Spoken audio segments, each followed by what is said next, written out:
जय श्री राम। बहुत बहुत स्वागत है आप सभी का एक बार फिर से आपके ही अपने YouTube चैनल पर। मैं पंडित आशीष शर्मा। आज हम बात करेंगे गोचर में होने वाली एक घटना के बारे में, शनि देव के वक्री होने के बारे में, कि आपकी राशि का मालिक ग्रह शनि अब 13 जुलाई को वक्री हो जाएगा।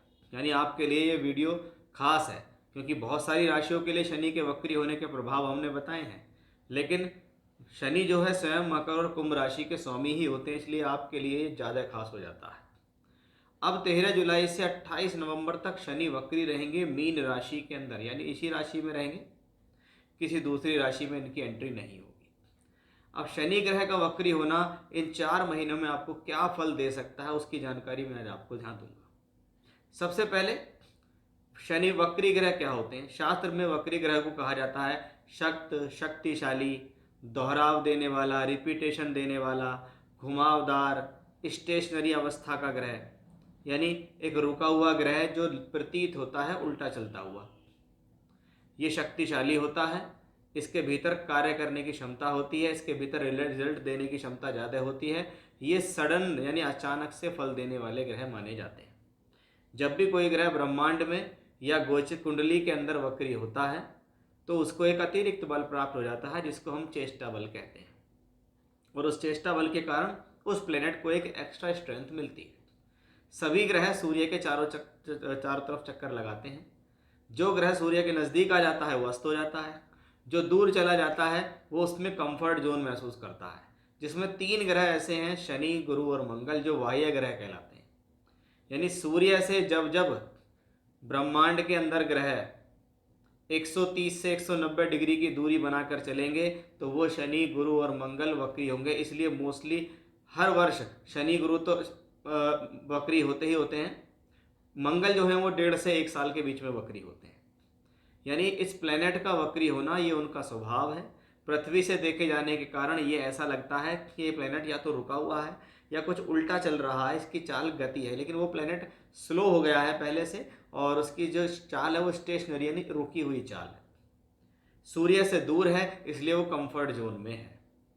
अब शनि सूर्य से दूर है, मजबूत स्थिति में है और वक्री है, तो वक्री ग्रह अपने कारकत्वों में वृद्धि कर देता है।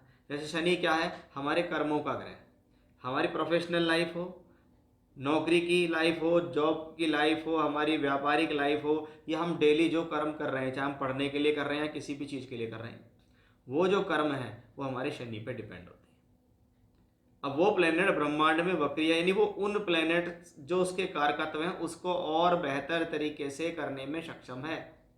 यानी अगर शनि आपके 3rd हाउस में वक्री हुआ तो सबसे पहली बात, 3rd हाउस में बैठा हुआ शनि अपने आप को कंफर्ट जोन वाला महसूस करता है कि भाई 3, 6, 11 में मैलेफिक प्लेनेट बैठे, चाहे वो किसी भी अवस्था में हो, इवन नीच के भी हो जाते हैं तो भी पराशर जी इसको बढ़िया ही मानते हैं कि 3, 6, 11 में अशुभ ग्रह का बैठना शुभ फलदायी होता है। खराब भावों में खराब ग्रहों का बैठना फलदायी होता है, ऐसे समझ लीजिए आप। इसलिए स्पेशली अगर आपको 3, 6, 11 में अगर देखें तो 11वां घर इनकम का है, लेकिन इनकम को प्राप्त करने के लिए आपको तीसरे और छठे घर से गुजरना पड़ेगा। शनि अगर 3rd हाउस में है तो आपको हिम्मत साहस प्रदान करता है। ये प्लेनेट अगर आप क्रिएटिविटी के वर्क्स में हैं, आप टूल्स के वर्क में, आप हाथों से संबंधित कोई काम करते हैं, आप सोशल मीडिया के किसी प्लेटफॉर्म पे काम करते हैं, आपका काम कम्युनिकेशन से रिलेटेड है, ट्रांसपोर्ट से काम है, एक्सपोर्ट इंपोर्ट का काम है, आना जाना, कम्युनिकेशंस, लोगों से मेल मिलाप करना, ऐसा काम है, तो यहाँ पर शनि का वक्री होना बेहतर है। क्योंकि वो एक तो प्लेनेट कर्म का है, ऊपर से वो वक्री भी हो गया। इसका सीधा मतलब है कि वो आपकी प्रोफेशनल लाइफ के अंदर स्ट्रेंथ बनाने वाला प्लेनेट है। वो आपके जीवन के अंदर अब आपके काम के अंदर और ज़्यादा आपका मन लगाएगा, यानी आपके काम करने की क्षमता बढ़ जाएगी, आपकी शारीरिक क्षमता बढ़ जाएगी, आपके दिमाग में नए नए आइडियाज़ आएंगे। क्योंकि 3rd हाउस आइडियाज़ का भाव है कि आपकी राशि का मालिक जब यहाँ 3rd हाउस में गया है तो इस दौरान अवश्य ही आपको अपने काम को लेकर नए नए आइडियाज़ आएंगे। उन आइडियाज़ पे आप वर्क करेंगे। ये नए नए आइडियाज़ देगा आपको शनि, कि कैसे नौकरी में बढ़ोतरी हो, कैसे व्यापार आगे बढ़े, कैसे मैं अपने जीवन के अंदर अपनी स्थितियों को मजबूत करूं।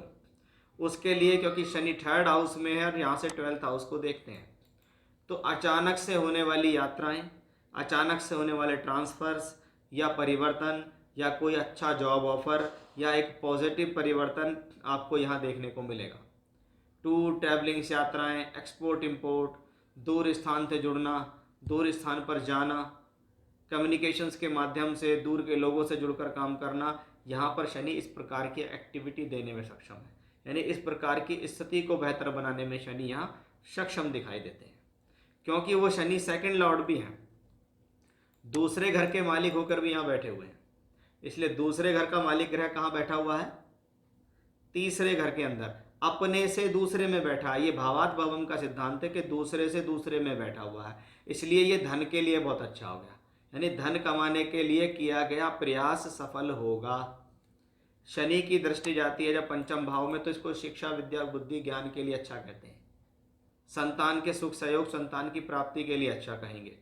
शनि की 9th हाउस पर पड़ रही दृष्टि भाग्य के लिए, ट्रैवलिंग्स के लिए, धार्मिक यात्रा, तीर्थ यात्रा, दूर स्थान की यात्राओं के लिए एक अच्छा कॉम्बिनेशन यहाँ से दिखता है।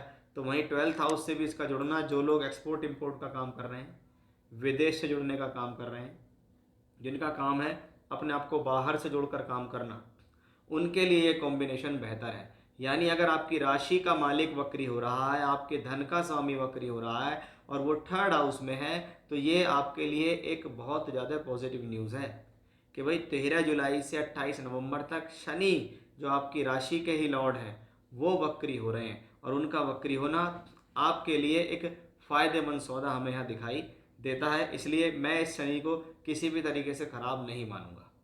ये आपके प्लेनेटरी पोजीशंस को बढ़ाने में बेहतर है। अगर आपकी कुंडली के अंदर शनि की पोजीशन अच्छी है और गोचर में भी बढ़िया हो गई, तो इसको हम सोने पे सुहागा कहेंगे।